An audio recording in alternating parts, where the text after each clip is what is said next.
উঠাউটি করলে তো হবে না, পরিবেশ নষ্ট হলে সমস্যা।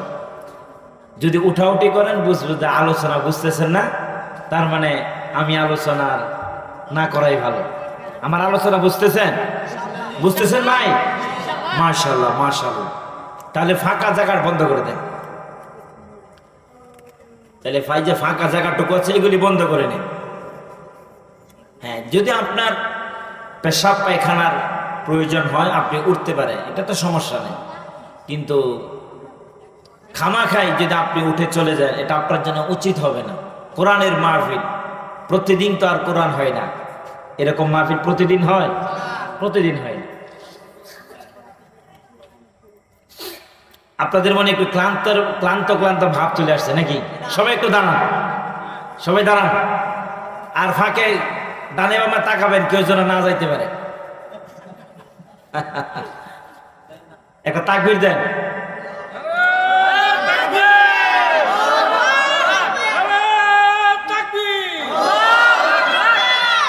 এ হাত উঁচু করে নারে তাকবীর, নারে তাকবীর।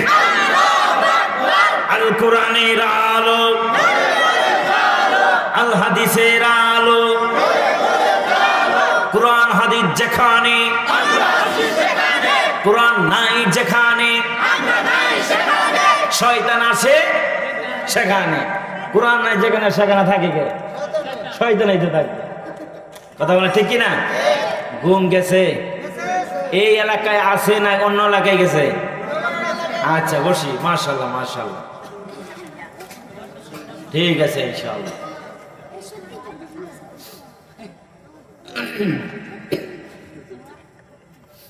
আচ্ছা তো ভাই আমার, এতিম মিসকিন অসহায় যারা আছে এদের সাথে কি করতে হবে ভাই? এক নম্বরে সুন্দর আচরণ করতে হবে। কথা ঠিক আছে? আপনার যদি কোনো হাজত প্রয়োজন পূরণ করতে চান, আপনার যদি কোনো হাজত, কোনো দ্রুত প্রয়োজন করার প্রয়োজন মনে করেন, এক নম্বরে আপনি কি কাজটা করবেন? এতিমকে দান করবেন। কাদেরকে দান করবেন? এতিম। এক নম্বরে মসজিদ মাদ্রাসা তো করবেনই, পাশাপাশি এতিমদেরকে দান করবেন। এতিমদেরকে, এতিম কাকে বলে সেটাও জানতে হবে। এখন মা বাপ নাই কার কার? অনেকে তো মা নাই বাপ নাই। কথা বলে ঠিক কিনা? আপনার আবার এতিম না। মান মাতা আবুহু ওয়া হুয়া সগীর, ছোট্ট অবস্থায়, নাবালেগ অবস্থায় যার বাবা মারা যায় তাকে বলা হয় কি? এতিম। এখন আপনার মা আছে, বাবা আছে, আপনি কি এতিম? আপনি কি এতিম? না। যার নাবালেগ অবস্থায়, নাবালেগ অবস্থায় যদি বাবা মারা যায় তাকে বলা হবে কি? এতিম।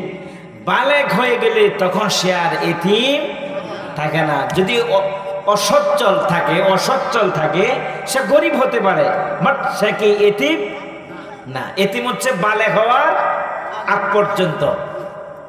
তাহলে এরকম এতিম যদি আপনার আশেপাশে থাকে অবশ্যই আপনি তাদের খোঁজ নেবেন। অবশ্যই তাদের কি নিতে হবে? খোঁজ খবর আপনি নেবেন। আপনি কেন নেবেন? আপনার নিজের প্রয়োজনে, আপনার নিজের প্রয়োজনে তাদের খোঁজ খবর নেবেন। আপনার নিজের প্রয়োজনে আপনি তাদের খোঁজ খবর নেবেন, আল্লাহ নিজে আপনার খোঁজ খবর রাখবেন। সুবহানাল্লাহ। ইরহামু মান ফিল আরদি ইয়ারহামুকুম মান ফিস সামা। জমিনবাসীর উপর যদি আপনি দয়া করেন, আসমানওয়ালা আপনার উপরে দয়া করবেন। সুবহানাল্লাহ। আর যদি আমি আপনি জমিনবাসীর উপরে, এতিম মিসকিন অসহায় যারা আছে এদের উপর যদি দয়া না করি, আল্লাহ আমাদের উপর দয়া করবেন না।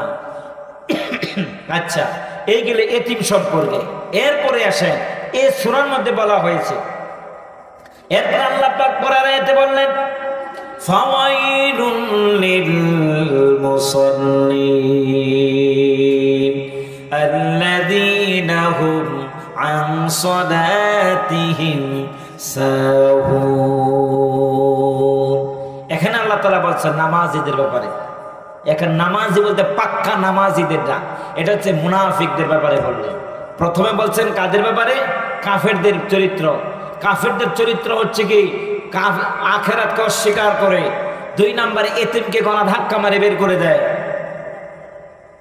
আরেকটা শানে নজুল আছে, সেটাও বলে দিই। আমাদের দেশে, আমাদের এলাকায় শুক্রবার দিনে গরু জবাই হয় কি হয় না? গরু জবাই হয় না? শুক্রবার দিনে গরু জবাই হয়।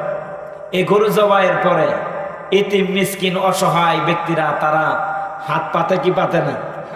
অনেক সময় পাতে, আবার অনেক সময় পাতে না। ঠিক অনুরূপ ভাবে ওই আবু জাহেল যখন রাষ্ট্র ক্ষমতায় ছিল, ওই সময় শুক্রবার দিনে উট জবাই হতো। আমাদের দেশের মধ্যে এভেলেবেল গরু পাওয়া যেত না, ওই সময় জবাই হতো উট। উট জবাই হতো বিশেষ করে শুক্রবার দিনে। তখন আবু জাহেল যে উট জবাই করলো, উটের পাশে গিয়ে এক এতিম এরকম ভাবে বলছে, চাচা আমাকে কিছু গুস্ত দেবেন? এটা দেওয়ার চাওয়ার সাথে সাথে একটা গলা ধাক্কা মেরে বের করে দিল। এমন জোরে একটা ধাক্কা দিল, পেটটা পড়ে গেল, সে কয়েকটা পোল্ট্রি খেয়ে ফেলল।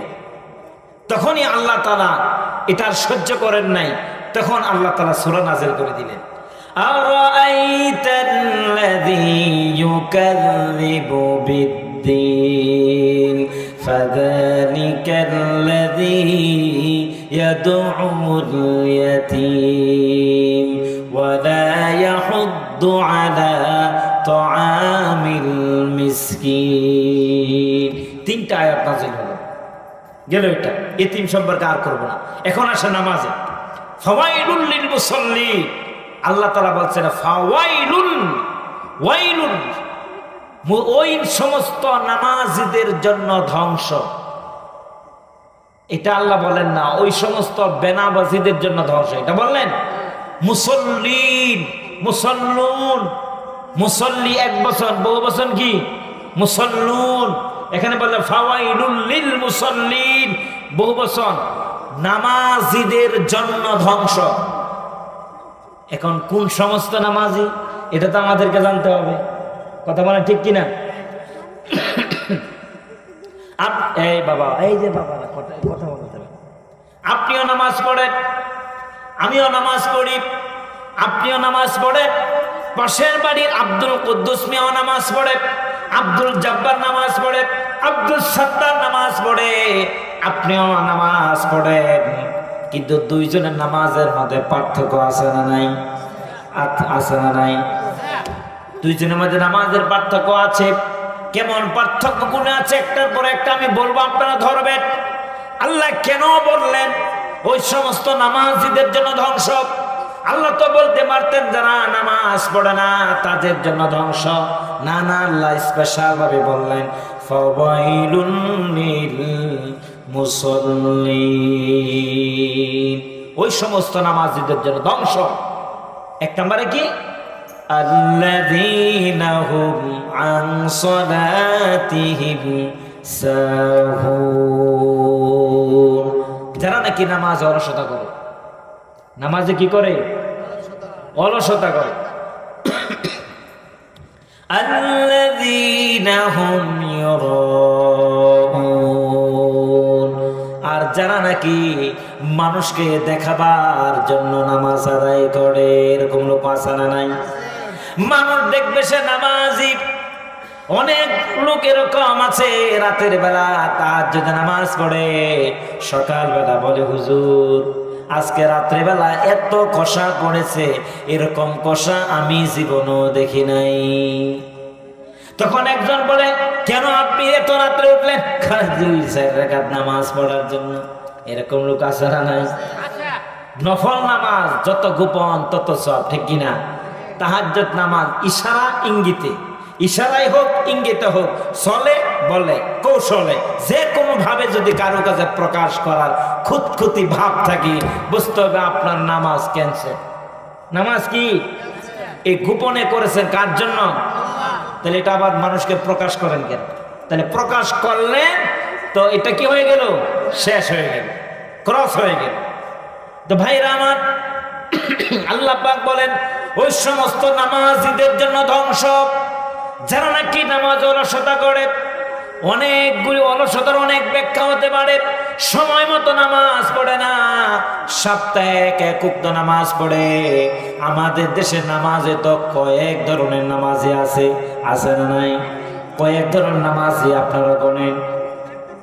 ডেইলি মুসল্লি, ডেইলি নামাজি, 5 ওয়াক্ত নামাজ আদায় করে একদল মুসল্লি আছে। সাপ্তাহিক শুধু শুক্রবারে নামাজ পড়ে একদল মুসল্লি আছে না নাই? আবার শুধু ইলেকশন আসলে, নির্বাচন আসলে তারা শুধু নামাজ আদায় করে। আর এক শ্রেণীর লোক হলো মানুষ মারা গেলে নামাজ পড়ে না, মাগার জানাজা মিস নাই, আছে না নাই? জানাজা হলো নফল আর নামাজ হলো ফরজ, ঠিক না? ফরজ নামাজ বাদ দেয়, মানুষ মারা গেলে জানাজায় হাজির হয়ে যায়, এটা ভালো, সমস্যা নাই। কিন্তু বাবা তুমি তো ফজর নামাজ আদায় করো না। এই যে বেনামাজি হইয়া নামাজে একটা লোকের জানাজায় হাজির হয়েছে, বেনামাজি ব্যক্তি লোক, যে লোকটা মারা গেছে সেই লোক তো নামাজি ছিল, তুমি তো বেনামাজি ব্যক্তি তার জানাজায় গিয়ে হাজির হয়েছ। যদি এমন অবস্থাটা হতো, যদি এমন অবস্থাটা তো আল্লাহ যদি এরকম নিয়ম করে দিতেন যে রব্বুল আলামিন জানা নাকি বেনামাজি, এই সমস্ত বেনামাজিদের জানাজা কবুল হবে না, তাহলে দেখা গেল 2-3 জনের জানাজা কবুল হতো, বাকি লোকদের জানাজা কবুল হতো না, ঠিক কি না? কারণ আচ্ছা ঠিক আছে, আসলে আমি ছেড়ে দেবো, সমস্যা নেই, নো প্রবলেম। আমি আরো ছেড়ে দিলে তাড়াতাড়ি বাঁচলাম, আমি কষ্ট অসুস্থ থেকে উঠলাম মাত্র। তো ভাইরা আমার, এই জন্য ভাইরা, প্রধান বক্তা চলে আসছে, শেষ করে দিব। তো ভাইরা আমার, নামাজ পড়বেন সুন্দরভাবে। নামাজ হচ্ছে মুমিন জীবনের প্রধান ইবাদত। জোরে বলেন, মুমিন জীবনের প্রধান ইবাদত কি? নামাজ। নামাজ ছাড়বেন না ভাই। আউয়ালু মা ইউহাসাবু বিহিল আবদু ইয়াউমাল কিয়ামাতিস সালাহ। মৃত্যুর পরে সর্বপ্রথম প্রশ্ন করা হবে নামাজ দিয়ে। কি নিয়ে? নামাজ দিয়ে প্রশ্ন করা হবে। নামাজ দিয়ে কোনো ছাড় দেওয়া হবে না। আপনি যে কোনো কাজ আপনি করেন না কেন, যে কোনো কাজ আপনি করেন না কেন, নামাজ ছাড়া কোনো গতি আপনার আমার নাই, আছে? আল্লাহ তাআলা বলেন, যারা নাকি নামাজ না পড়বে আল্লাহ রাব্বুল আলামিন তাদেরকে জাহান্নামে দিবেন। মা সালাকাকুম ফি সাকার ক্বালু লাম নাকু মিনাল মুসাল্লিন ওয়া লাম নাকু নুতঈমুল মিসকিন। আল্লাহ জিজ্ঞেস করবেন, আসসালামু আলাইকুম ওয়া রাহমাতুল্লাহ।